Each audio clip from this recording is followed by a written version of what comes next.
近高雄陆续有天9日的疫情，有民众是反映讲有袂当的停车场拢是粪扫，环境是真垃圾。最近佮定定落雨，所以互因真烦恼。环保局是表示讲已经有要求管理单位着爱摒扫，若无改善会罚款6000块。 来到2楼停车场，除了袂少汽车停伫遮，边仔刷出现垃圾堆，啥物垃圾拢有，也有椅仔、轮胎等等物件。而且垃圾堆上无5-6笪。高雄最近落雨，民众惊讲团白蠓仔会生炭，到底遮的垃圾是啥人等的？伫遮租车位30栋的民众表示讲，过去常常有人来遮黑白等垃圾，请无偌久，阁有人会来等。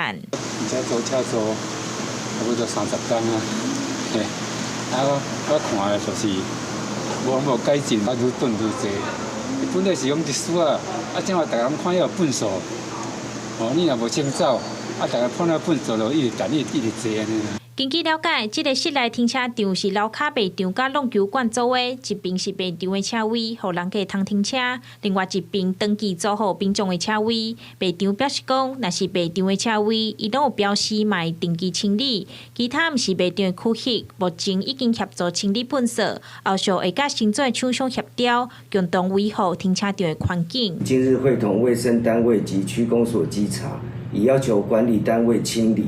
将于今日上午清理完毕，会先限期改善，倘不为，须依废清法第11条规定，裁处1200到6000元罚锾。环保局表示讲，依照废清法，私人的土地要由管理单位亲自粪扫，若无会当罚1200到6000块。环保局表示会过去现场复查，也呼吁民众要有公德心，粪扫唔通黑白等。记者钟义辉高雄报道。